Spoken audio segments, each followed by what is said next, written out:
Le gouvernement congolais, à travers le ministère de l'économie forestière et la société chinoise Xianghe Congo, ont signé un accord de deux baux amphithéotiques.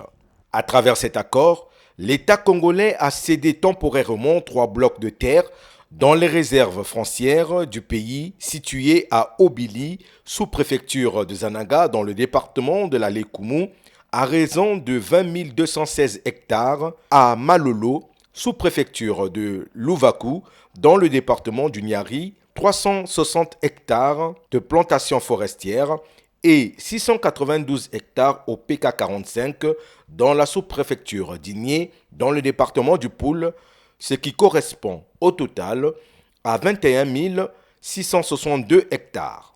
Le conseiller administratif et juridique du ministère de l'économie forestière a fait la présentation de l'accord de ces baux amphithéotiques.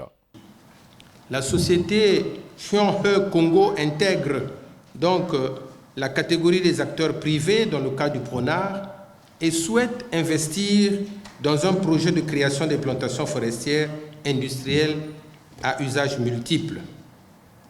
Ce préambule est suivi dans les deux baux de 22 articles presque identiques. Le premier traite de l'objet du bail et précise les superficies concédées comme sus-indiqué. Ainsi, pour ce qui est du premier bail, il concerne le bloc d'Obili qui fera l'objet directement d'afforestation et le bloc de Malolo qui fera prioritairement l'objet d'une exploitation et de reboisement par la société Xianghe. Le deuxième bail concerne le massif du PK45 qui lui fera l'objet d'une exploitation et d'un reboisement. Les baux amphithéotiques ont été consentis par le bailleur et acceptés par le preneur pour une durée de 30 années consécutives et entières qui court de la date d'entrée en vigueur du bail, et ce pour respecter les cycles de maturité des arbres, peut-on lire dans l'alinéa 1er des articles 4 dans les deux baux. Le président directeur de la société chinoise Xianghe a saisi cette opportunité pour rappeler l'importance de cet accord et a présenté sa société. Je puis vous rassurer que notre société apportera sa contribution pour relever les défis communs. J'ai à citer le réchauffement climatique. Il est prévu dans nos activités la valorisation des sites mis à notre disposition pour l'afforestation et le reboisement, mais aussi l'installation des industries de déroulage d'une capacité de 5 000 à 10 000 feuilles par jour, d'une unité de fabrication de contreplaqué, une unité de traitement de résine de pin et une menuiserie moderne au PK45, dont les produits seront vendus sur le marché local et international.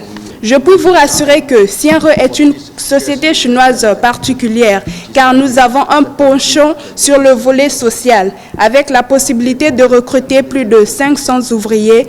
Nous privilégierons le recrutement des cadres techniciens congolais pour soutenir les efforts de la résorption du chômage en République du Congo. En outre, Xianghe Congo s'engage également à participer de manière active au développement local dans les zones de son implantation. Étant donné que notre principale activité est basée sur l'exploitation du bois, nous prévoyons signer un contrat avec le PRONAR pour une meilleure organisation et gestion des plantations et pépinières. La ministre de l'économie forestière s'est apaisantie pour sa part sur les objectifs de cet accord et a rassuré ses partenaires du soutien du gouvernement congolais. Tout en saluant l'engagement de la société Xianghe qui, à travers son projet, va consentir un investissement, comme nous l'avons suivi, de 20 milliards de francs CFA et créer 500 emplois directs et permanents, j'ai la ferme conviction qu'elle mettra tout en œuvre pour garantir son implémentation optimale, ce dans le strict respect des lois et règlements de notre pays et des clauses que nous venons de valider tous ensemble dans le cahier des charges particulier pour un partenariat que nous voulons gagnant-gagnant.